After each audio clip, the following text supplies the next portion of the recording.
Hello students, welcome to study Khazana. My name is Vikas Dhillon. आज ये हमारा 5th लेक्चर है। इस लेक्चर में हम गॉस थ्योरम को रीड आउट करेंगे।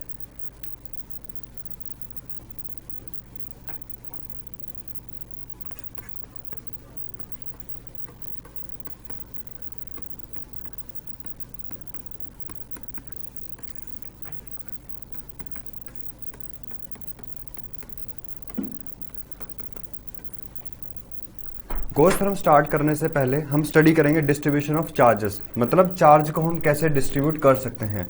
तो जनरली यहाँ पर मेरे पास क्या होगा, जो चार्ज पार्टिकल्स होंगे कंसिडर कर लेते हैं। एक चार्ज पार्टिकल का नाम है QA, दूसरे चार्ज पार्टिकल का नाम है QB, थर्ड चार्ज पार्टिकल का नाम है QC। अब ये दो थर्ड मेरे पास 3 चार्ज पार्टिकल्स हैं। हम क्या कर सकते हैं, इनको डिफरेंट लोकेशंस पे भी प्लेस कर सकते हैं। मान लो हमारे पास कोई एक ट्रायंगल है, उस ट्रायंगल पे मैं तीनों चार्जेस को प्लेस कर दूं उसके कॉर्नर्स पे। अब ये चार्जेस के बीच में ना, मतलब कि कोई कंटिन्यूटी नहीं है, मतलब ये सर्टेन मैंने क्या किया, इनको किसी भी लोकेशन पे प्लेस कर दिया। एक तो इस वे में मैं चार्जेस को प्लेस कर सकता हूं। नेक्स्ट, QA, QB, QC तीनों एक लाइन पर एक साथ प्लेस कर दें, तो मेरे पास ये हो गया दूसरा डिस्ट्रीब्यूशन। तो यहां पर जनरली क्या है, जो चार्जेस है उसको मैं डिस्ट्रीब्यूट कर रहा हूं डिफरेंट डिफरेंट वेज में। तो इसके मेरे पास 2 वेज हैं, वो कुछ ऐसे हैं।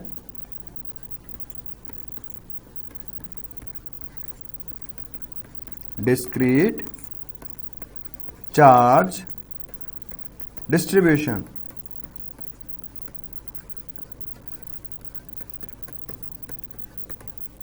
डिस्क्रीट चार्ज डिस्ट्रीब्यूशन में जनरली हमारे पास क्या है, मैंने चार्जेस को रैंडमली लोकेशंस पे प्लेस कर दिया। लाइक मेरे पास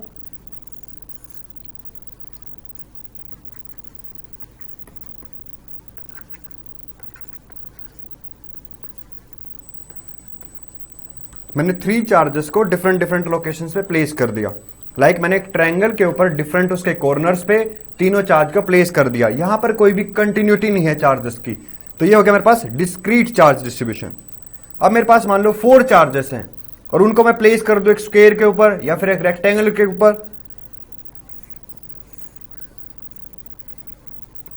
QA, QB,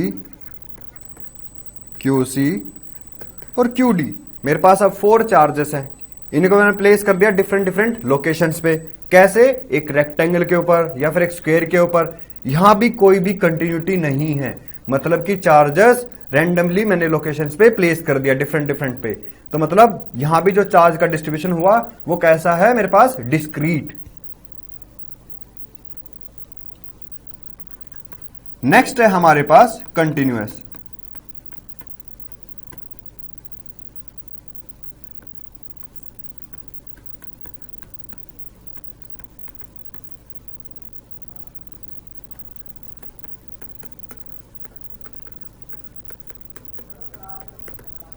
continuous charge distribution में क्या है, मेरे पास एक गिवन अमाउंट ऑफ चार्ज है, उसको मैं यूनिफॉर्मली डिस्ट्रीब्यूट कर दूं, या तो एक लेंथ के ऊपर या फिर एक सरफेस एरिया के ऊपर या फिर एक वॉल्यूम के ऊपर। तो मेरे पास जो अब चार्ज का डिस्ट्रीब्यूशन होगा वो मेरे पास होगा कंटिन्यूअस चार्ज डिस्ट्रीब्यूशन। तो इसको हम स्टडी करते हैं 3 पार्ट्स के लिए। पहले लीनियर के लिए, फिर स्टडी करेंगे सरफेस के लिए, फिर स्टडी करेंगे इसको वॉल्यूम के लिए।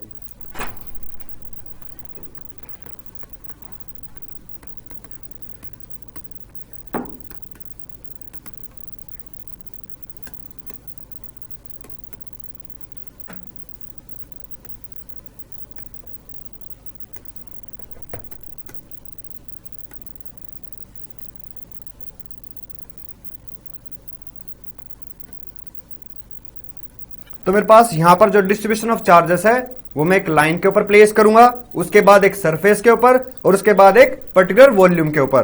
तो सबसे पहले स्टडी करते हैं लाइन चार्ज डिस्ट्रीब्यूशन।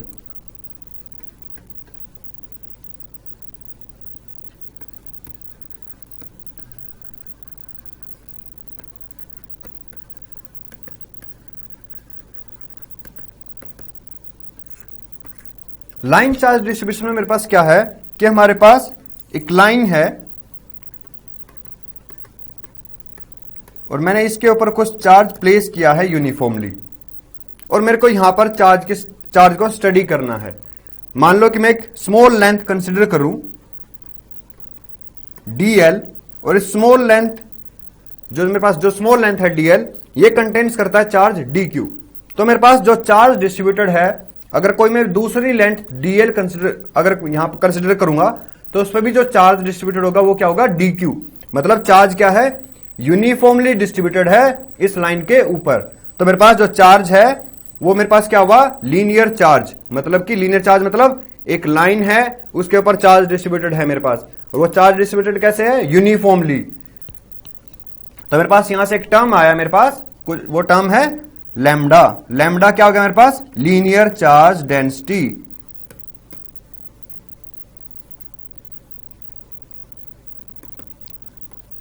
लैम्डा की वैल्यू होगी मेरे पास dq बाई dl। इसको तुम थोड़ा सा याद ऐसे कर सकते हो, जैसे डेंसिटी होती थी ना हमारे पास, मास बाई वॉल्यूम। यहां पर मैंने किसको डिस्ट्रीब्यूट किया, चार्ज को, किसके ऊपर, एक लेंथ के ऊपर। तो चार्ज पर यूनिट लेंथ, ये जो टर्म हुआ, मतलब ये मेरे पास टर्म क्या हुआ, लीनियर चार्ज डेंसिटी। मतलब कि लीनियर मतलब एक लाइन है उसके ऊपर चार्ज डिस्ट्रीब्यूटेड है। वो मे बी पॉजिटिव भी हो सकता है, नेगेटिव भी हो सकता है। नेक्स्ट है मेरे पास इसी में सरफेस चार्ज डेंसिटी। मतलब सरफेस के ऊपर एक चार्ज का डिस्ट्रीब्यूशन करेंगे, वहां पर जो टर्म होगी वो मेरे पास क्या होगी, सरफेस चार्ज डेंसिटी। इसको हम रिप्रेजेंट करेंगे सिग्मा से। तो हम कंसिडर कर लेते हैं हमारे पास ये एक सरफेस है और इसके ऊपर मेरे पास चार्ज डिस्ट्रीब्यूटेड है। अब मेरे पास क्या होगा कि इसके ऊपर भी मैं क्या करूंगा, एक स्मॉल एरिया को कंसिडर करूंगा, उसके ऊपर मैं चार्ज की वैल्यू चेक करूंगा। वैसा एरिया इस सरफेस के ऊपर मैं कहीं भी कंसिडर करूंगा तो उस पर भी मेरे को सेम अमाउंट ऑफ चार्ज मिलेगा। मतलब कि इस पर्टिकुलर सरफेस पे जो मैंने चार्ज डिस्ट्रीब्यूट किया है वो कैसा है, यूनिफॉर्मली। जो हमने फर्स्ट केस रीड आउट किया था उसमें क्या था, डिस्क्रीट चार्ज डिस्ट्रीब्यूशन। मतलब डिफरेंट डिफरेंट पॉइंट्स पे मैंने चार्जेस को अलग अलग लोकेशन पे प्लेस कर दिया, वहां कोई भी कंटिन्यूटी नहीं है। बट यहां पर क्या है, जो चार्ज है वो यूनिफॉर्मली डिस्ट्रीब्यूटेड है। लाइक मैंने लाइन के लिए स्टडी किया, वहां भी मैंने एक स्मॉल लेंथ dl कंसिडर किया, उसके ऊपर चार्ज है dq। सेम मेरे पास एक अब सरफेस है, इस सरफेस का जो हमारे पास जो एरिया है, कोई भी स्मॉल एरिया कंसिडर करेंगे उसके ऊपर भी कुछ चार्ज डिस्ट्रीब्यूटेड है। वैसा ही एरिया मैं इस सरफेस पे कहीं भी कंसिडर करूंगा उस पर भी मेरे को सेम चार्ज मिलेगा। तो मेरे पास यहां से सरफेस चार्ज डेंसिटी हुआ, मैंने स्मॉल एरिया कंसिडर किया, ये जो स्मॉल एरिया है ये मेरे पास है ds, और इसमें जो चार्ज इनक्लोज किया हुआ है वो है इसमें dq। मतलब इस सरफेस एरिया के ऊपर जो चार्ज है वो क्या हो गया, dq। तो सिग्मा हो गया मेरे पास dq बाई ds, और सिग्मा क्या हो गया मेरे पास यहां पे, सरफेस चार्ज डेंसिटी। नेक्स्ट है मेरे पास वॉल्यूम चार्ज डेंसिटी। इसको हम रिप्रेजेंट करेंगे रो से। अब हमारे पास यहां पे क्या होगा, मान लो कि कोई एक पर्टिकुलर वॉल्यूम है,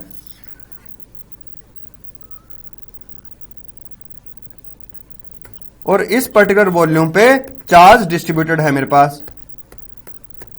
अब मेरे को हम क्या करेंगे, सेम एज इट इज यहां पे एक स्मॉल वॉल्यूम कंसिडर करेंगे, उसके ऊपर चार्ज की वैल्यू चेक करेंगे। इस वॉल्यूम में हम कहीं भी अगर वैसा ये एक वॉल्यूम कंसिडर करें तो उसके ऊपर भी मेरे को जो चार्ज की वैल्यू मिलेगी वो क्या मिलेगी, सेम।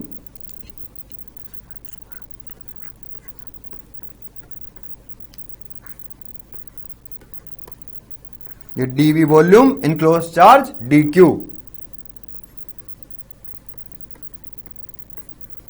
अब हमारे पास 3 टर्म्स आ गए यहां पर, lambda linear charge density, sigma surface charge density, rho volume charge density. मैं इनके ना यूनिट्स भी फाइंड आउट कर सकता हूं सिंपली। कैसे, जैसे हमारे पास था linear charge density, lambda equals to dq by dl, charge SI unit coulomb, length metre, तो ये हो गया मेरे पास coulomb metre. Surface charge density sigma के केस में coulomb metre square, volume charge density rho के केस में कूलम मीटर क्यूब। मेरे पास ये था डिस्ट्रीब्यूशन ऑफ चार्ज। डिस्क्रीट भी हो सकता है वो और कंटिन्यूअस भी हो सकता है। नेक्स्ट पार्ट जो हम यहां पे स्टडी करेंगे वो होगा हमारे पास Gauss theorem and its applications.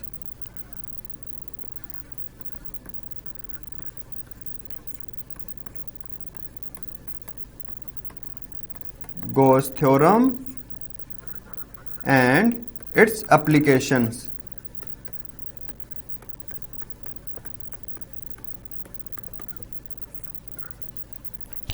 Gauss theorem and its application में जनरली मेरे पास क्या है, यहां हम मेनली Gauss theorem को स्टडी करेंगे। इसके हमारे पास 3 एप्लीकेशन है, उनको भी हम स्टडी करेंगे। और एक बात और, यहां पर Gauss theorem एक बोर्ड्स के एग्जाम में एक बहुत ही इंपॉर्टेंट टॉपिक है, तो इसको तुम अच्छे से रिवाइज करना। इसके ऊपर तुम कुछ न्यूमेरिकल्स भी करेंगे हम, और उन न्यूमेरिकल्स को जरूर प्रैक्टिस करना। हमारे पास एक टर्म है यहां पर Gauss theorem and its application में, इलेक्ट्रिक फ्लक्स।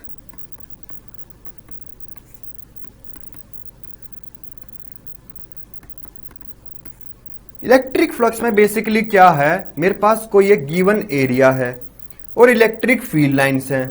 उस गिवन एरिया को इलेक्ट्रिक फील्ड लाइंस कैसे पास कर रही हैं, उनकी जो स्टडी करेंगे वो हमारे पास होगा इलेक्ट्रिक फ्लक्स। मेरे पास, इसको मैं डिफाइन कर देता हूं पहले। Electric flux to a given area is defined as the number of field lines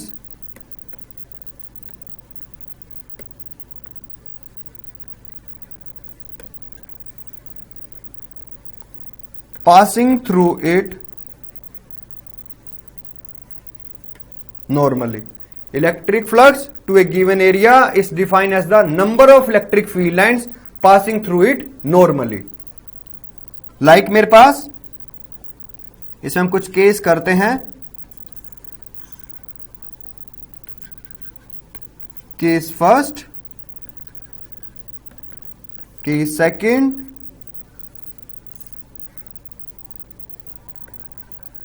and case third. First case में मैं स्टडी करता हूं कि मेरे पास गिवन एरिया है, और इस एरिया के लिए जो मेरे पास एरिया वेक्टर है वो आउटवर्ड डायरेक्शन में है। ds n कैप मतलब ds रिप्रेजेंट कर रहा है इसका मैग्नीट्यूड, n कैप रिप्रेजेंट कर रहा है पर्टिकुलर एरिया का वेक्टर। मतलब कि वेक्टर मतलब एरिया क्या हो गया मेरे पास, वेक्टर क्वांटिटी। मतलब मेरे पास, मैं कंसिडर कर लूं मेरे पास ये जो मेरा हैंड है ये एक एरिया रिप्रेजेंट कर रहा है, तो यहां पर इसकी डायरेक्शंस कैसे होगी, या तो आउटवर्ड या फिर इनवर्ड। आउटवर्ड मीन्स की perpendicular to this given area, inward मतलब perpendicular to this given area in opposite direction. अब मेरे पास जो फील्ड लाइंस हैं ये इस पर्टिकुलर एरिया के थ्रू पास करेंगे। अब मेरे पास जो फील्ड लाइंस है जब वो इस एरिया के थ्रू पास करेंगी तो वो यहां पर इलेक्ट्रिक फील्ड लाइंस और जो एरिया वेक्टर है इन दोनों में जो एंगल है वो क्या हो गया यहां पे 0। तो मेरे पास maximum number of field lines इस गिवन एरिया के थ्रू पास करेंगी। तो मतलब इस केस में मेरे पास जो इलेक्ट्रिक फ्लक्स है वो क्या होगा, मैक्सिमम। मतलब इलेक्ट्रिक फ्लक्स क्या था, it is electric flux to a given area is defined as the number of field lines passing through a given area normally. मतलब कि यहां पर मेरे पास इलेक्ट्रिक फील्ड लाइंस और एरिया वेक्टर दोनों में एंगल क्या हो गया यहां पे 0। हमारे पास इलेक्ट्रिक फील्ड लाइंस भी सेम डायरेक्शन में है, एरिया वेक्टर भी सेम डायरेक्शन में है, थीटा का वैल्यू 0। तो मेरे पास इस केस में फ्लक्स का वैल्यू क्या होगा, मैक्सिमम। और जो मेरे पास इलेक्ट्रिक फ्लक्स है वो होगा मेरे पास E डॉट ds। ये हमारे पास इलेक्ट्रिक फ्लक्स का फॉर्मूला है। मतलब ये होगा dot product of electric field and with area vector. तो मेरे पास यहां पर इस केस में ये एक तरह से हो गया a डॉट b, मतलब ए बी कोस थीटा। और यहां पर फर्स्ट केस में थीटा का वैल्यू 0 है, कोस 0 1, मतलब वो वैल्यू कोस के केस में मैक्सिमम। मतलब इलेक्ट्रिक फ्लक्स भी क्या होगा मेरे पास फर्स्ट केस में मैक्सिमम। कैसे, क्योंकि electric field lines area vector दोनों के बीच में जो एंगल है वो 0 है। तो मतलब a dot B A B cos theta A B cos theta मतलब cos 0 degree and cos 0 degree is 1, मतलब फ्लक्स इज मैक्सिमम। तो मेरे पास फर्स्ट केस में हो गया phi E is maximum and which is equals to E into D S. Second case में क्या है, मेरे पास एक ऐसा ही एरिया है डी एस एन कैप और फील्ड लाइंस कुछ ऐसे पास कर रहे हैं। मान लो ये कुछ एंगल सबस्टेंस कर रहे हैं with respect to area vector. तो मेरे पास इस केस में जनरली क्या होगा, मेरे पास इलेक्ट्रिक फील्ड हम कंसिडर कर लेते हैं with respect to area, theta angle substance कर रहे हैं। तो इसका इलेक्ट्रिक फील्ड का एक कंपोनेंट जो एरिया के लॉन्ग है वो हो गया ई कोस थीटा, एक कंपोनेंट जो परपेंडिकुलर है टू द एरिया वेक्टर वो हो गया ई साइन थीटा। ई साइन थीटा तो हो गया मेरे पास, ये मेरे पास हो गया पर्टिकुलर गिवन एरिया। ई साइन थीटा कंपोनेंट है वो अलोंग द प्लेन है, मतलब एरिया वेक्टर के साथ वो एंगल सबसेंस कर रहा 90 डिग्री। तो कोस 90 मिलेगा, कोस 90 0, बट ई कोस थीटा मेरे पास एरिया वेक्टर की डायरेक्शन में है, ये एंगल सबसेंट करेगा 0। तो मेरे पास जो फ्लक्स की वैल्यू होगी सेकंड केस में वो होगा हमारे पास E cos theta into D S, मतलब E D S cos theta. Third case में मेरे पास क्या है, यहां पर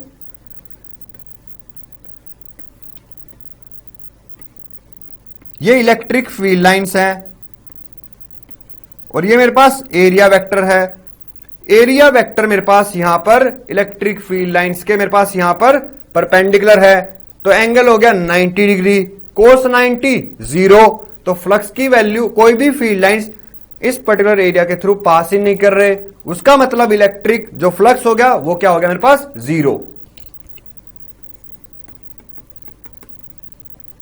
तो मेरे पास ये था, हमारे पास जनरली हमने इलेक्ट्रिक फ्लक्स को स्टडी किया, मतलब जो एरिया वेक्टर है उसकी जो डायरेक्शन है वो कंसिडर करना कि जो इलेक्ट्रिक फील्ड लाइन से जो डायरेक्शन हो उसी डायरेक्शन में जो मेरे पास पर्टिकुलर गिवन एरिया है उसके आउटवर्ड होगी हमेशा। मान लो जो भी मेरे मतलब एक सरफेस है, हम कंसिडर कर लेते हैं ये एक सरफेस है, तो बस इस सरफेस पे यहां पर मेरे को अगर एरिया वेक्टर चेक करना है तो नॉर्मली आउटवर्ड, इस सरफेस पे एरिया वेक्टर चेक करना है नॉर्मली आउटवर्ड। तो मतलब उसके बाद इलेक्ट्रिक फील्ड लाइंस और एरिया वेक्टर में एंगल चेक करना, एंगल क्या है।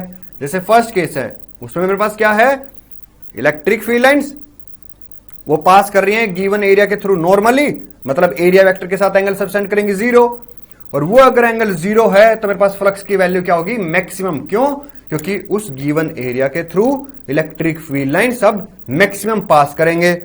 फिर उसके बाद मेरे पास नेक्स्ट केस में इलेक्ट्रिक फील्ड लाइंस एरिया के साथ कुछ एंगल सबसेंड कर रही हैं, मैंने कंसिडर कर लिया कि एंगल थीटा है मतलब कि इलेक्ट्रिक फील्ड एक वेक्टर क्वांटिटी है, उसके अब कंपोनेंट्स में रिजोल्व कर लेंगे। ई कोस थीटा होगा हमारे पास एरिया के लॉन्ग, ई साइन थीटा होगा एरिया के परपेंडिकुलर। जो कंपोनेंट परपेंडिकुलर है एरिया के वो तो कोई भी फ्लक्स में कंट्रीब्यूशन नहीं करेगा, बट जो कंपोनेंट मेरे पास एरिया की डायरेक्शन में है वो कंट्रीब्यूशन करेगा टुवर्ड्स फ्लक्स। तो मेरे पास यहां पे फ्लक्स की वैल्यू होगी E cos theta into D S, या फिर तुम बोल सकते हो ई का जो प्रोजेक्शन मेरे पास एरिया वेक्टर के लॉन्ग वो हो गया ई कोस थीटा और इंटू में डी एस। नेक्स्ट केस में मेरे पास electric field lines given area के मेरे पास एंगल सबसेंस कर रही है 90 डिग्री की। इलेक्ट्रिक फील्ड लाइंस तो यहां पर है, एरिया वेक्टर यहां पर है, एंगल हो गया 90, कोस 90 0, तो फ्लक्स का वैल्यू 0। नेक्स्ट यहां पर एक इंपॉर्टेंट मेरे पास कंसेप्ट है, वो है ये कि electric flux is the dot product of electric field vector and the area vector E dot D S. अब मेरे पास डॉट प्रोडक्ट है ये मेरे पास दो वेक्टर्स का, तो मेरे पास ये क्वांटिटी क्या होगी, स्केलर, मतलब इसका मैं डिफरेंट सरफेस के ऊपर मेरे को अगर इलेक्ट्रिक फ्लक्स चेक करना है तो मैं इसका एल्जेब्रिक एडिशन कर सकता हूं। नेक्स्ट केस है मेरे पास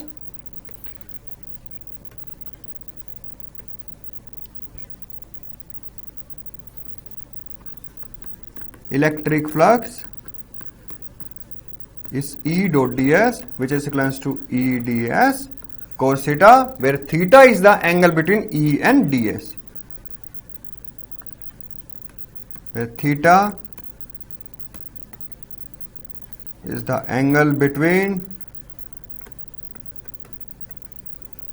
E and ds। अब मेरे पास है यहां पर ये डॉट प्रोडक्ट है, मतलब ये मेरे पास क्या होगी, scalar quantity electric flux, scalar quantity electric flux. मान लो डिफरेंट डिफरेंट सरफेस हैं तो क्या कर सकते हैं इसका algebraic addition, electric flux for first plus electric flux for second plus electric flux for third and so on up to जितने भी हमारे पास सरफेस हैं।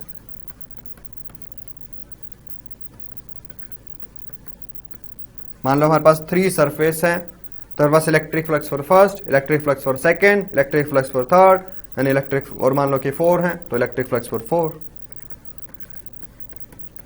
जितनी भी सरफेस होंगी हम इसका एल्जेब्रिक एडिशन कर देंगे। ये वेक्टर एडिशन नहीं है, इसको डायरेक्ट हम ऐड कर देंगे, जो भी वैल्यू मिलेगी φ1 और φ2 उसको डायरेक्ट ऐड कर दो, उसमें कोई भी वेक्टर एडिशन ऐसा कुछ नहीं है।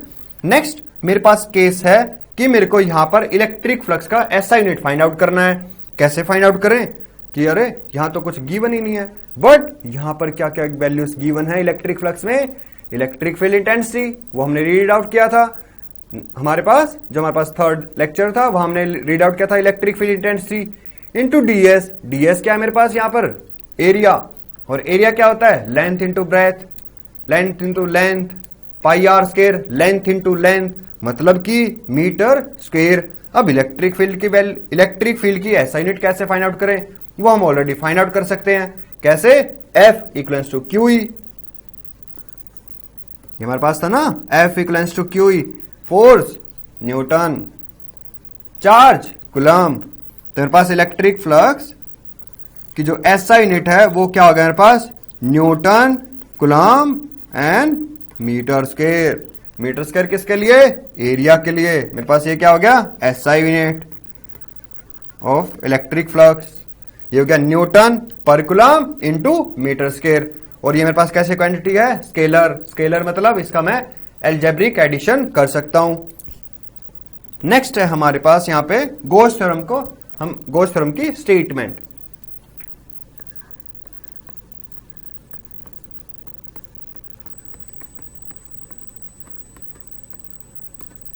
इसके स्टेटमेंट को पहले हम डिफाइन कर देते हैं। इसका स्टेटमेंट कुछ ऐसे है, it states that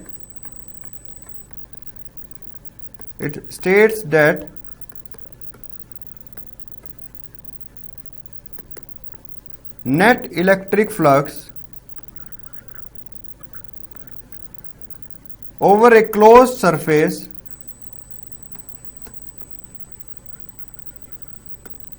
is defined as the Gauss theorem states that net electric flux over a closed surface is defined as the 1 by epsilon naught times the charge enclosed by it. मतलब कि मेरे पास यहां पर generally क्या है कि एक गॉसियन सरफेस है। गॉसियन सरफेस कैसी, क्लोज सरफेस, उसके अंदर कितना चार्ज है वो उसको हम फाइंड आउट कर लेंगे। वो होगा मेरे पास net charge in that particular Gaussian surface. वहां से है ना, मैं कोई भी एक पर्टिकुलर पॉइंट कंसिडर करेंगे, वहां से मेरे को इलेक्ट्रिक फील्ड इंटेंसिटी चेक करना है, या मेरे पास वहां से कितना इलेक्ट्रिक फ्लक्स पास कर रहा है उस एरिया के थ्रू। तो मेरे पास वो जनरली क्या होगा, ये हम कंसिडर कर लेते हैं गॉसियन सरफेस। इसमें मेरे पास Q1 और Q2 चार्ज को इनक्लोज किया है। ये मैंने कोई एक एरिया कंसिडर कर लिया, हम कंसिडर कर लेते हैं ये हो गया मेरे पास एरिया वेक्टर, और कंसिडर कर लेते हैं electric field lines due to Q1 Q2, वो कुछ इस डायरेक्शन में है। और जो क्लोज सरफेस है ये मेरे पास है close surface is Gaussian surface. ये कैसी सरफेस है, हाइपोथेटिकल।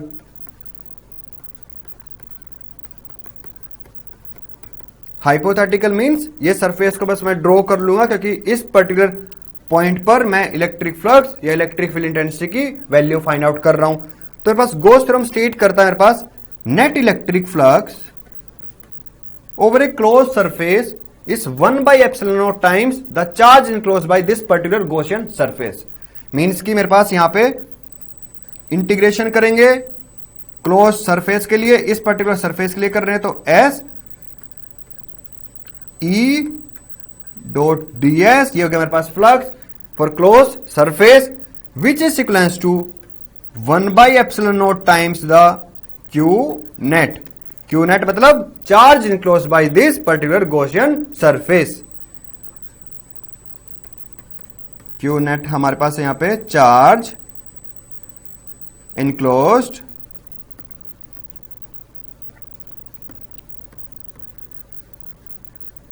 Bye Gaussian surface. अब मेरे पास है यहां पर कितने चार्जेस हैं? दो। कौन कौन से? Q1 और Q2। इस सरफेस में कितने चार्ज हैं? दो। तो मेरे पास Q नेट की जगह क्या आ जाएगा? 1/ε0 इंटू में Q1 प्लस Q2 और इक्वल्स टू इलेक्ट्रिक फ्लक्स, मतलब इस पर्टिकुलर सरफेस के लिए। नेक्स्ट है मेरे पास यहां पे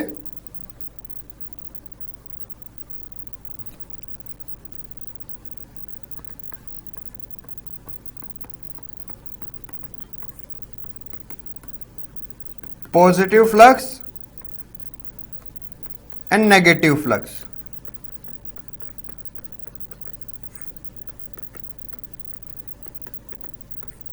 positive flux and negative flux. यहां पर जनरली पॉजिटिव फ्लक्स और नेगेटिव फ्लक्स का मतलब क्या है? मान लो मेरे पास कोई चार्ज है प्लस क्यू, इसके राउंड मेरे को किसी भी पी पॉइंट पर मान लो मेरे को इलेक्ट्रिक फील्ड इंटेंसिटी कैलकुलेट करना है, यहां पर वहां पर फ्लक्स का वैल्यू चेक करना है। तो मेरे पास तो हम क्या करेंगे? यहां पर एक गॉसियन सरफेस कंसिडर करेंगे। तो पास ये हो गया गॉसियन सरफेस। अब मेरे पास क्या है जनरली यहां पर, अगर चार्ज पॉजिटिव है तो इलेक्ट्रिक फील्ड लाइंस तो रेडियली आउटवर्ड। अब मेरे पास जो एरिया वेक्टर है यहां पर वो भी क्या है मेरे पास? आउटवर्ड। अब मेरे पास जो एरिया वेक्टर है और इलेक्ट्रिक फील्ड इंटेंसिटी, इन दोनों के बीच में जो मेरे पास एंगल है वो क्या हुआ? 0। मतलब कि मेरे पास area vector as well as electric field, मेरे पास ये दोनों एंगल सब्सटेंस कर रहे हैं 0। अब मेरे पास जो फ्लक्स है वो क्या होगा? E ds cos 0। तो मेरे पास ये वैल्यू क्या हो गया? E ds। ये वैल्यू क्या हो गया मेरे पास? पॉजिटिव। मतलब जो फ्लक्स का वैल्यू है अब मेरे पास वो वैल्यू क्या होगी? पॉजिटिव।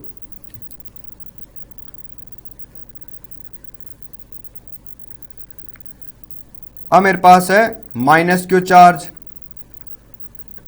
और मैंने ये गॉसियन सरफेस कंसिडर कर लिया। मेरे पास ये दोनों ही गॉसियन सरफेस हैं, क्लोज सरफेस, गॉसियन सरफेसेस दोनों ही। माइनस क्यू चार्ज के केस में है मैं कोई स्मॉल एरिया ds कंसिडर करूंगा। एरिया वेक्टर आउटवर्ड डायरेक्शंस में, electric field intensity due to minus Q charge radially inward. Angle substance कर रहे हैं यहां पे 180 डिग्री, cos 180 -1, E ds cos 180 cos 180 -1, तो मेरे पास वैल्यू होगा -ds। एक जगह है मेरे पास इलेक्ट्रिक फ्लक्स की वैल्यू पॉजिटिव, तो मतलब जो फ्लक्स है मेरे पास वो कैसा हो गया? पॉजिटिव। नेक्स्ट केस में जो मेरे पास फ्लक्स है वो कैसा हो गया? नेगेटिव। मतलब कि जो मेरे पास चार्ज है वो नेगेटिव है, जो प्लेस कर दिया जो चार्ज मैंने गॉसियन सरफेस में वो कैसा है? Negative charge. मतलब उस पर्टिकुलर चार्ज डिस्ट्रीब्यूशन के लिए जो इलेक्ट्रिक फील्ड लाइंस होंगी वो होंगी इनवर्ड। मान लो ये जो मेरे पास माइनस क्यू चार्ज है इसके लिए मेरे पास इलेक्ट्रिक फील्ड लाइंस अब क्या है? Radially inward. मतलब कि अब इलेक्ट्रिक फील्ड और एरिया वेक्टर दोनों एंगल सब्सटेंस कर रहे हैं 180 डिग्री। तो cos 180 -1 मतलब जो मेरे पास फ्लक्स है वो कैसा हो गया? नेगेटिव। जो हमारे पास फर्स्ट केस था उसमें इलेक्ट्रिक फील्ड और एरिया वेक्टर दोनों एंगल सब्सटेंस कर रहे हैं 0, मतलब दोनों मेरे पास क्या है? सेम डायरेक्शन में। तो मतलब वहां पे फ्लक्स cos 0 1, तो फ्लक्स कैसा हो गया? पॉजिटिव। अब हमारे पास मेन जो गॉस थ्योरम है उसके हम 3 एप्लीकेशंस को स्टडी करेंगे। तो मेरे पास ये कुछ ऐसे हैं।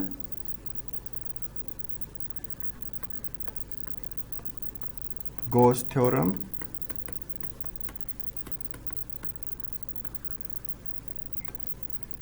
and its application।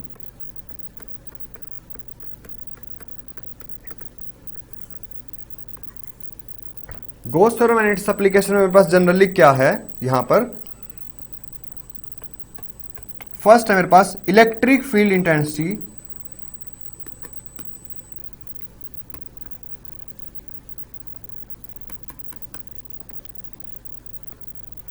electric field intensity due to a charged sphere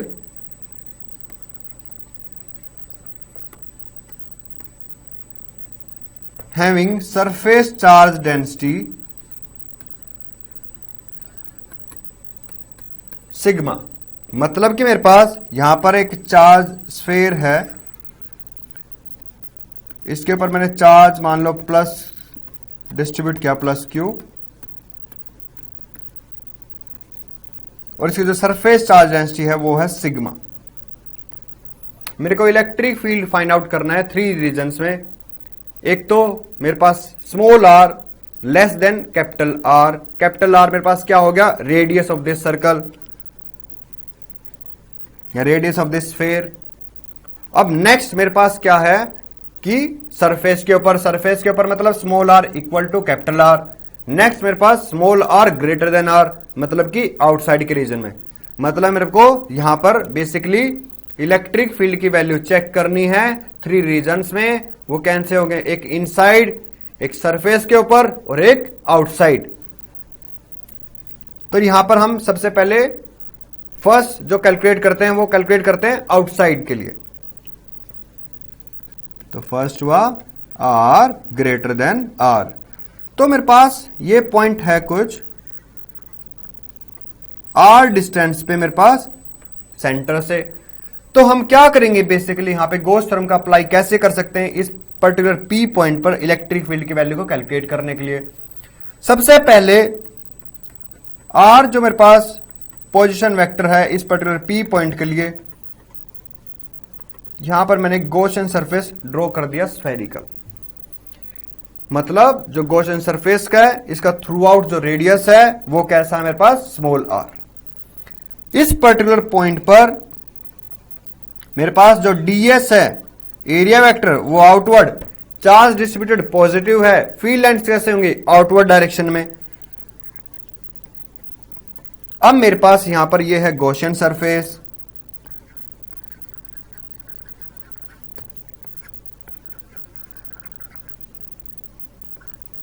और इलेक्ट्रिक फील्ड और एरिया वेक्टर दोनों में एंगल है 0। तो मैं यहां पर गॉस थ्योरम को अप्लाई करता हूं।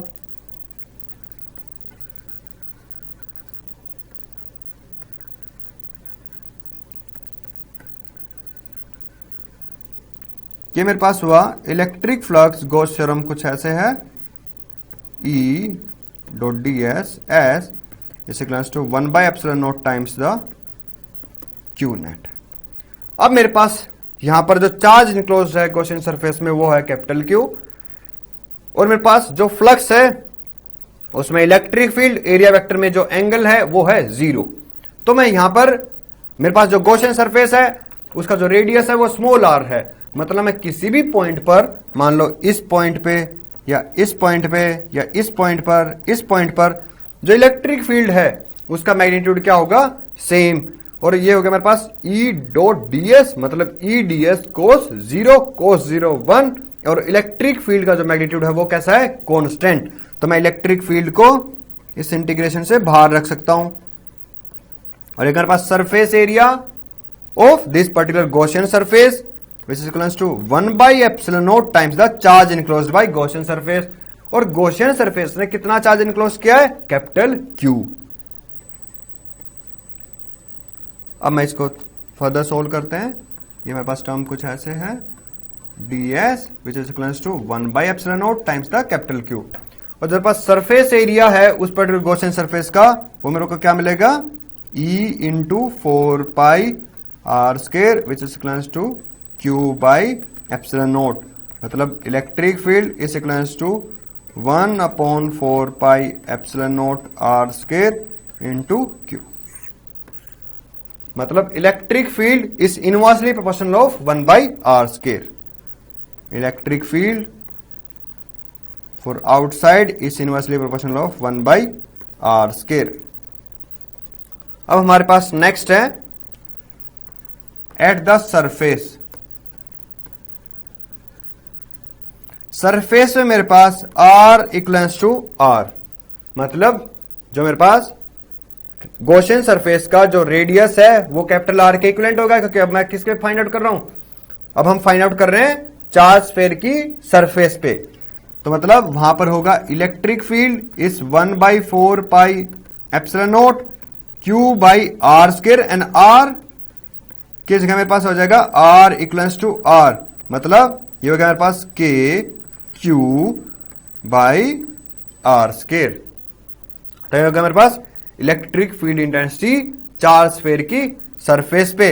मेरे पास सरफेस चार्ज डेंसिटी है स्फीयर के केस में सिग्मा, मतलब sigma equals to Q by A, मतलब ये हो गया Q by 4 pi R square. तो मैं यहां से रख सकता हूं Q equals to sigma into 4 pi R square. तो इस टर्म मेरे पास क्या होगा 1/4 pi epsilon naught R square into Q, और Q को मैंने रिप्लेस कर दिया sigma into 4 pi R square. 4 pi से 4 pi cancel out, R square से R स्क्वायर कैंसिल आउट, तो इलेक्ट्रिक फील्ड हो गया मेरे पास sigma by epsilon naught surface के ऊपर। तो वैल्यू हो गया सिग्मा बाई एप्सिलॉन नॉट, या फिर तुम बोल सकते हो k Q by r square. Next है मेरे पास थर्ड केस, इनसाइड के रीजन में, मतलब आर का वैल्यू लेस देन आर। तो यहां पर जनरली क्या होगा, मेरे पास जो चार्ज स्फीयर है उसके ऊपर जो चार्ज है वो तो लाई करेगा उसके स्फीयर उसके सरफेस पे, इनसाइड में तो कोई भी चार्ज नहीं है, तो इनसाइड में मेरे पास इलेक्ट्रिक फील्ड की वैल्यू क्या हो जाएगी 0। ये मेरे पास चार्ज स्फीयर है, इसकी सरफेस पे चार्ज डिस्ट्रीब्यूटेड है,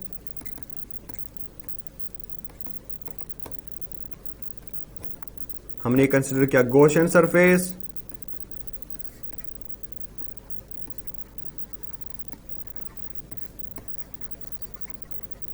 और मेरे पास जो इलेक्ट्रिक फील्ड इंटेंसिटी है वो होगा मेरे पास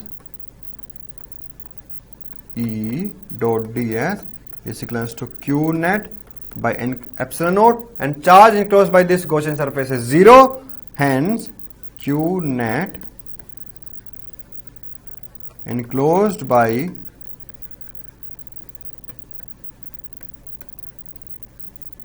Gaussian surface is 0, hence electric field intensity is 0 inside।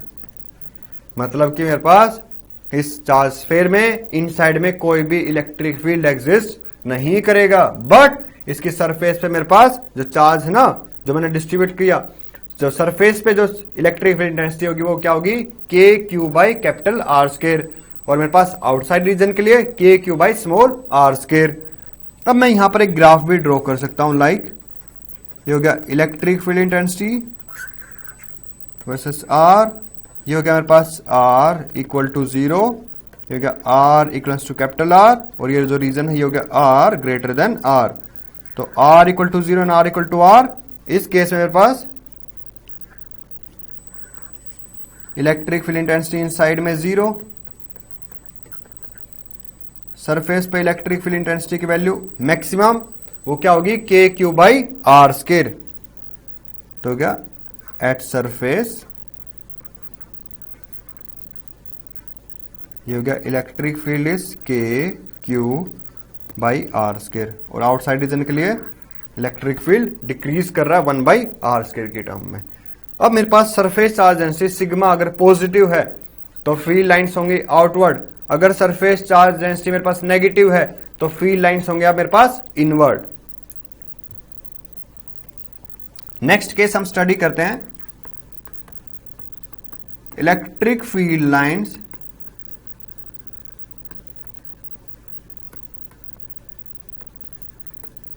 due to an infinitely long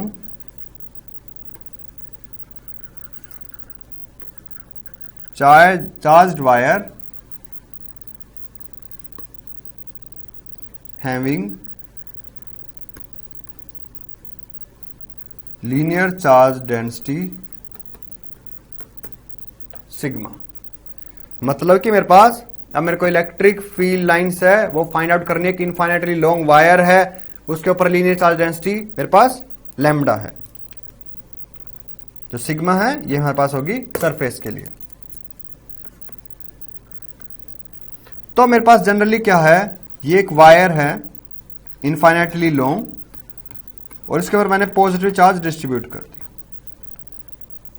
मतलब लीनियर चार्ज डेंसिटी यहां पे क्या है, लैम्डा। अब हम क्या करेंगे, यहां पर किसी भी पॉइंट पर मेरे को मान लो इलेक्ट्रिक फील्ड का वैल्यू फाइंड आउट करना है। तो मुझे पता है इस लाइन के ऊपर चार्ज कैसा डिस्ट्रीब्यूटेड है, पॉजिटिव। तो हम कंसिडर कर लेते हैं ये मेरे पास लाइन है और इस लाइन के ऊपर मैंने पॉजिटिव चार्ज डिस्ट्रीब्यूट कर दिया, तो इलेक्ट्रिक फील्ड लाइन्स होंगी रेडियली आउटवर्ड। तो मेरे को किसी भी आर्बिट्री पी पॉइंट पर, मान लो मेरे को किसी भी पॉइंट पर इलेक्ट्रिक फील्ड का वैल्यू कैलकुलेट करना है। मान लो इस पी पॉइंट पर मेरे को इलेक्ट्रिक फील्ड की वैल्यू फाइंड आउट करनी और मैं कंसिडर कर लेता हूं इसका कुछ डिस्टेंस है आर। तो हम क्या करेंगे, एक गॉसियन सरफेस सिलेंड्रिकल कंसिडर करेंगे यहां पे।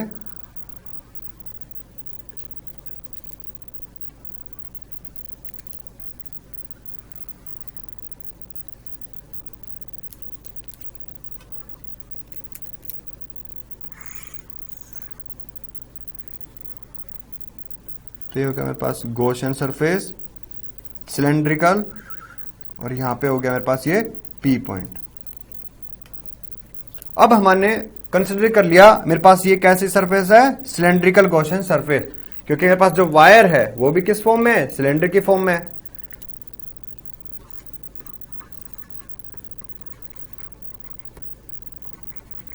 सिलेंड्रिकल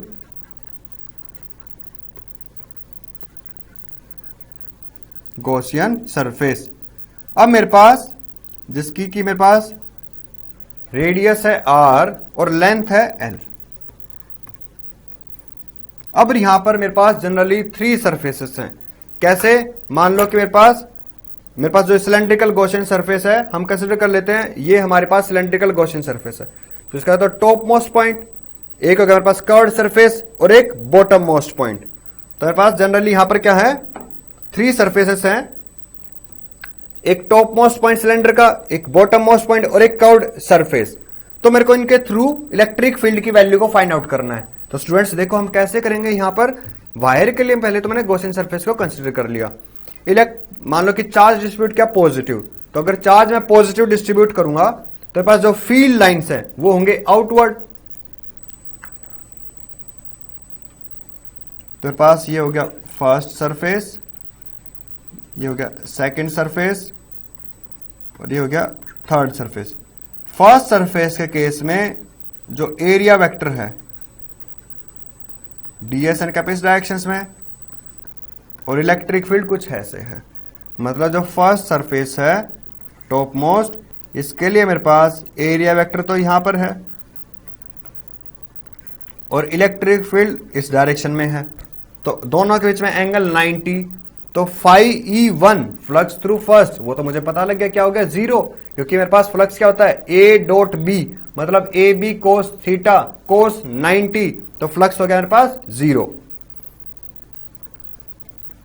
नेक्स्ट है इस केस में इलेक्ट्रिक फील्ड भी इसी डायरेक्शन में और ds एन कैप भी सेम इसी डायरेक्शन में। तो मेरे पास जो कर्व्ड सरफेस है सेकेंड, इस केस में मेरे पास थीटा का वैल्यू क्या हो गया, 0 डिग्री। बॉटम मोस्ट पॉइंट में भी सेम, ये मेरे पास कर्व्ड सरफेस है, एरिया वेक्टर और इलेक्ट्रिक फील्ड। तो थीटा क्या हो गया मेरे पास 90 डिग्री। थीटा 90 डिग्री मतलब यहां पर फर्स्ट केस में थीटा 90 डिग्री, सेकंड में 0, थर्ड में 90, मतलब इसके थ्रू भी जो फ्लक्स होगा वो क्या होगा 0। फर्स्ट और थर्ड के थ्रू इलेक्ट्रिक फ्लक्स 0, सिर्फ कंट्रीब्यूशन होगा मेरे पास कर्व्ड सरफेस से। तो मेरे पास यहां पर और जो चार्ज डेंसिटी है लीनियर वो है लैम्डा। अब मैं अप्लाई कर देता हूं गॉस थ्योरम को। अप्लाई गॉस थ्योरम, वो है मेरे पास इलेक्ट्रिक फ्लक्स इस E.ds for a surface is q net by epsilon naught। ये हो गया मेरे पास 3 पार्ट्स में डिवाइड कर लिया, मेरे पास हो गया E dot D s for first surface, E dot D s for second surface, plus E dot D s for third surface, which equals to Q net by epsilon naught. Q net क्या हो गया, cylindrical जो surface है वो कितना charge enclose कर रहा है अपने अंदर। तो हमारे पास, हमें पता है, वहां पे हम कंसिडर कर लेते हैं वो जो मेरे पास सिलेंड्रिकल सरफेस है गॉसियन, वो हम कंसिडर कर लेते हैं कुछ क्यू चार्ज इनक्लोज कर रहा है। मतलब कि जो मेरे पास जो लाइन है इस पे चार्ज डिस्ट्रीब्यूट है, और ये मेरे पास गॉसियन सरफेस है। इसके मुझे पता है रेडियस r है, लेंथ l है, और कंसिडर कर लेते हैं सर क्यू चार्ज इनक्लोज किया। तो मतलब लीनियर चार्ज डेंसिटी क्या होगी, Q बाई L, क्योंकि हमारे पास लीनियर चार्ज डेंसिटी क्या होता था, lambda equals to d Q by d l. यहां पर डी क्यू का वैल्यू क्या है, Q by d l. D l क्या है मेरे पास, लेंथ L। तो मतलब चार्ज है Q और लेंथ है L, तो लैम्डा हो गया मेरे पास Q बाई L। मतलब Q नेट की वैल्यू क्या होगी, लैम्डा इंटू L। तो मतलब इस केस में हमारे पास Q नेट हो गया लैम्डा इंटू L। इस वैल्यू से रिप्लेस कर देंगे। फर्स्ट सरफेस के थ्रू कंट्रीब्यूशन 0, थर्ड सरफेस के थ्रू कंट्रीब्यूशन 0, क्योंकि इस केस में थीटा क्या हो गया 90, A dot B, A B cos theta cos 90 0, same as it is third में भी 90 0। तो मतलब कंट्रीब्यूशन है सिर्फ सेकंड सरफेस के थ्रू। मैग्नीट्यूड इलेक्ट्रिक फील्ड का कर्व्ड सरफेस के लिए हर एक पॉइंट के लिए रेडियस क्या है, सेम, तो इलेक्ट्रिक फील्ड का मैग्नीट्यूड भी सेम। तो इस क्वांटिटी को मैं इंटीग्रेशन से बाहर रख सकता हूं। ये हो गया E ds is equals to lambda L by epsilon naught, और ds मेरे पास क्या हो गया, curved surface area of cylinder. तो मेरे पास ये क्या हो गया, E into curved surface area of cylinder 2 pi r h, h किस गया यहां पे क्या है L, तो हो गया E into 2 pi R L which is equals to lambda L by epsilon naught. Length से length cancel out, electric field is lambda upon 2 pi epsilon naught r। Electric field vector quantity है, मतलब अगर मेरे पास lambda positive है तो electric field lines outward, अगर मेरे पास lambda negative है तो इलेक्ट्रिक फील्ड लाइंस इनवर्ड। तो मतलब मैं इसको रख सकता हूं, electric field is lambda upon 2 pi epsilon naught r into r cap, where r cap is the unit vector in the direction of electric field। और मेरे पास लैम्डा हो गया लीनियर चार्ज डेंसिटी। लैम्डा अगर पॉजिटिव है तो मतलब charge distribution positive है, तो हर एक पॉइंट पर जो फील्ड लाइंस होंगी वो कैसे होंगी मेरे पास, रेडियली आउटवर्ड। अगर मेरे पास लैम्डा पॉजिटिव है तो मेरे पास electric field lines radially outward.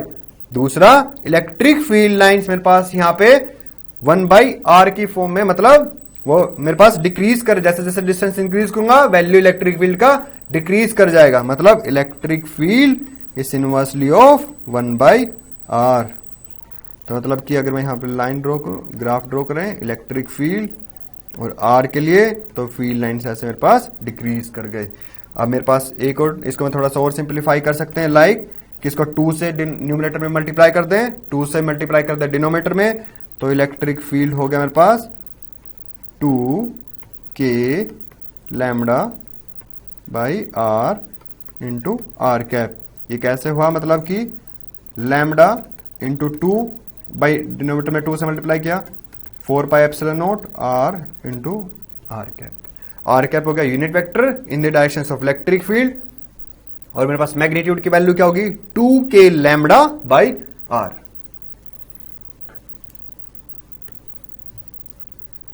Third case में है मेरे पास एप्लीकेशन में electric field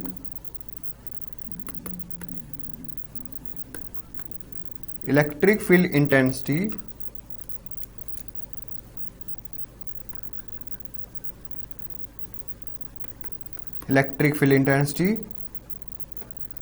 due to an infinitely long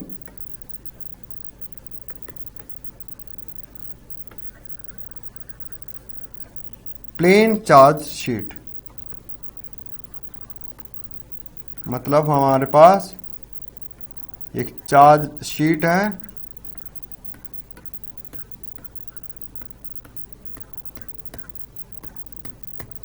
इस पे हम कोई भी चार्ज डिस्ट्रीब्यूट कर सकते हैं, इस पे पॉजिटिव चार्ज भी डिस्ट्रीब्यूट कर सकते हैं और इस पे मैं नेगेटिव चार्ज भी डिस्ट्रीब्यूट कर सकता हूं। अब मेरे को मान लो किसी आर पोजीशन वेक्टर है पी पॉइंट के लिए, इस पॉइंट पर इलेक्ट्रिक फील्ड का वैल्यू कैलकुलेट करना है। तो मान लो ये मेरे पास शीट है, इस शीट के लिए पे चार्ज डिस्ट्रीब्यूटेड पॉजिटिव है, इसके लेफ्ट हैंड साइड पे भी 5, मान लो 5 मीटर पे कोई पॉइंट है, तो इसके राइट हैंड साइड में भी 5 मीटर पे कोई पॉइंट है। तो मतलब कि मेरे पास यहां पे भी एक सेम डिस्टेंस पे एक पॉइंट है। अब मैंने यहां पर मान लो सिलेंड्रिकल गॉसियन सरफेस कंसीडर कर लिया। अब मेरे पास जनरली क्या है, इस पी पॉइंट पर मेरे को इलेक्ट्रिक फील्ड का वैल्यू कैलकुलेट करना है। इनफाइनाइटली लॉन्ग चार्ज शीट है हमारे पास, इलेक्ट्रिक फील्ड लाइंस आउटवर्ड होंगी, ये मेरे पास गॉसियन सरफेस है।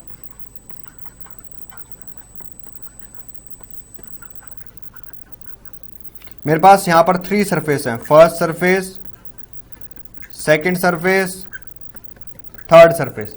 फर्स्ट सरफेस के लिए जो लेफ्ट हैंड साइड में है, इलेक्ट्रिक फील्ड लाइंस भी मेरे पास टुवर्ड्स नेगेटिव एक्स एक्सिस, और मेरे पास जो एरिया वेक्टर है वो भी सेम डायरेक्शन में है। तो मतलब एंगल क्या हो गया, 0। सेम एज इट इज जो मेरे पास थर्ड सरफेस है, इसमें भी इलेक्ट्रिक फील्ड लाइंस भी यहां पर और एरिया वेक्टर भी यहां पर, एंगल क्या हो गया, 0। और जो मेरे पास सेकंड कर्व्ड सरफेस है, इस केस में इलेक्ट्रिक फील्ड लाइंस तो यहां पर हैं सरफेस के अलोंग, और जो एरिया वेक्टर है वो मेरे पास आउटवर्ड। तो मतलब यहां पर एंगल क्या हो गया मेरे पास, 90 डिग्री। अब मेरे पास मैं कंसीडर कर लेता हूं जो मेरे पास गॉसियन सरफेस है, इसका कुछ एरिया ए कंसीडर कर लेते हैं हम। तो ये भी एरिया ए, ये भी एरिया ए, और इसका कुछ हमारे पास जो लेंथ है वो हो गया एक तरह से 2r। अब हमें यहां पर इलेक्ट्रिक फील्ड फाइंड आउट करना है इस पर्टिकुलर पी पॉइंट पर। तो इसको हम कैसे फाइंड आउट करेंगे, इसको हम ऐसे फाइंड आउट करेंगे कि गॉस थ्योरम को अप्लाई कर देंगे, जैसे हमने फर्स्ट और सेकंड केस में किया, सेम एज इट इज यहां भी अप्लाई करते हैं गॉस थ्योरम को। तो पास यहां पे है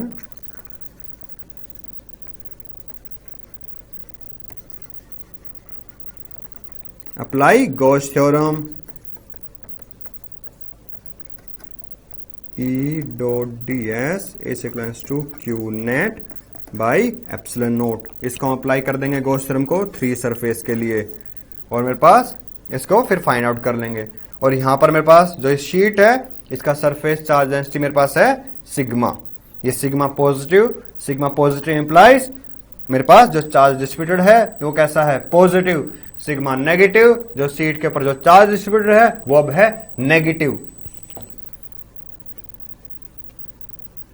तेरे पास हो गया E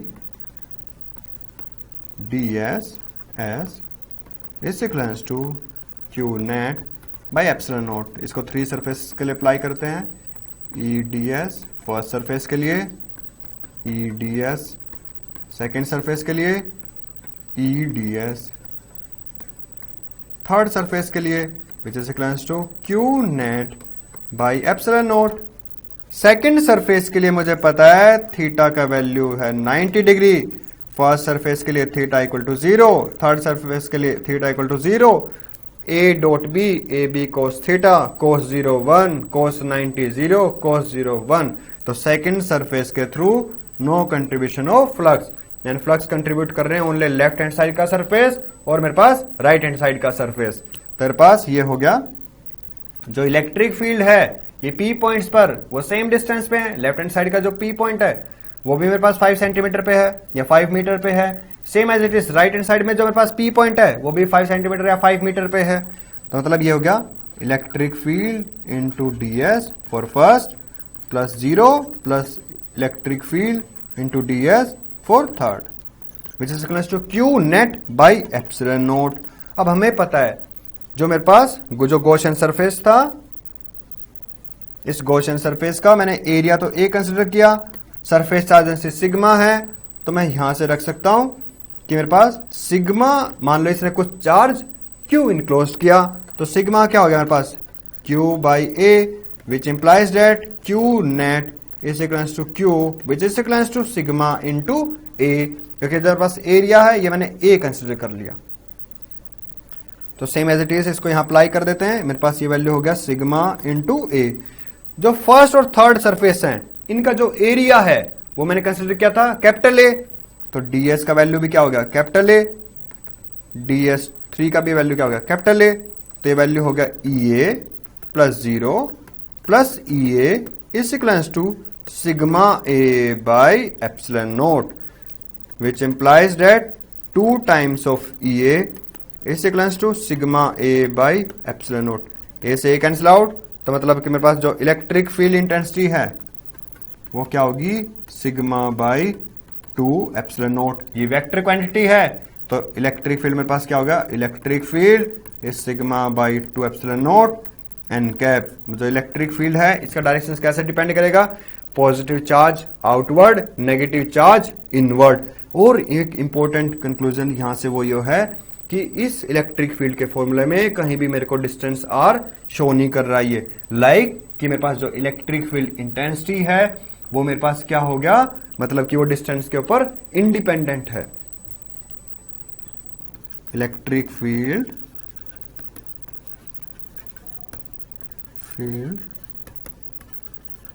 इंटेंसिटी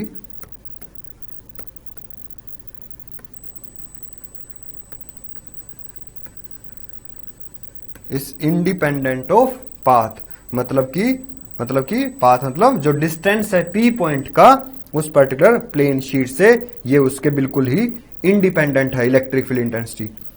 तो मेरे पास ये थे मेन 3 डेरिवेशंस गॉस लॉ के अंडर में। अब हम यहां पर जनरली क्या करेंगे कि मेरे पास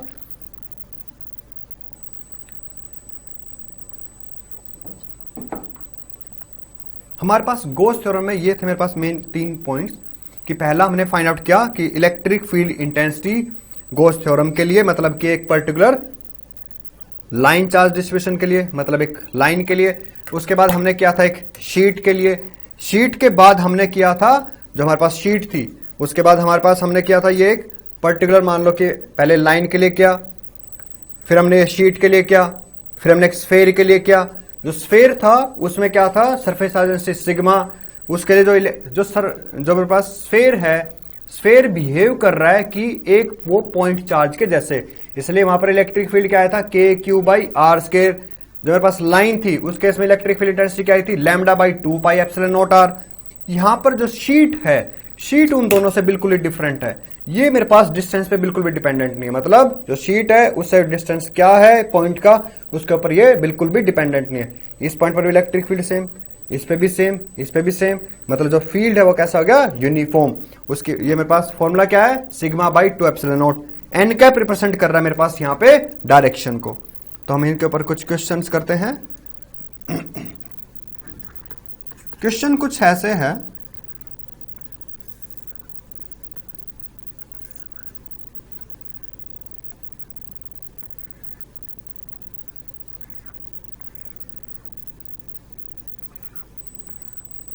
कि मेरे पास ये गॉसियन सरफेस है, ये पॉइंट है 10 सेंटीमीटर पे एक्स एक्सिस के टुवर्ड्स, ये वाई एक्सिस, ये जेड एक्सिस, ये है 20 सेंटीमीटर पे, ये 10 सेंटीमीटर है, ये क्यूब है, 10 सेंटीमीटर है, 10 सेंटीमीटर है। और यहां पर गिवन है इस क्वेश्चन में, electric field along x is 2x into 10 की पावर 6, और इलेक्ट्रिक फील्ड तो इसका मेरे पास एसआई यूनिट न्यूटन पर कूलम, यानी electric field along y and electric field along z is 0। मतलब कि जो सरफेस y एक्सिस के अलोंग है और जो सरफेस z एक्सिस के अलोंग है उनसे फ्लक्स का कंट्रीब्यूशन 0। मेरे को फ्लक्स चेक करना है, find out the net electric flux through this surface. Find out net electric flux through this surface। तो मतलब ये मेरे पास क्या होगा, नेट इलेक्ट्रिक फ्लक्स हमें यहां पे फाइंड आउट करना है।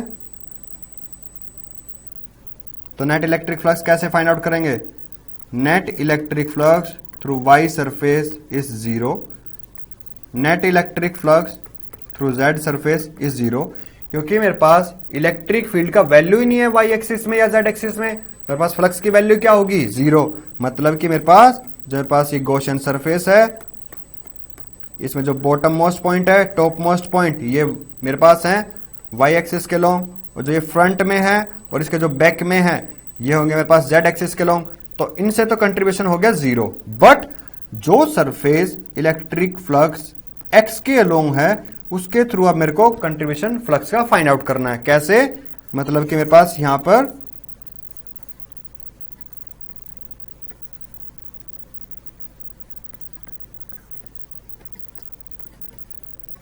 एक तो ये सरफेस एक्स एक्सिस के लॉन्ग, ये भी एक्स एक्सिस के लॉन्ग, इलेक्ट्रिक फील्ड का वैल्यू एक्स के ऊपर डिपेंड भी कर रहा है।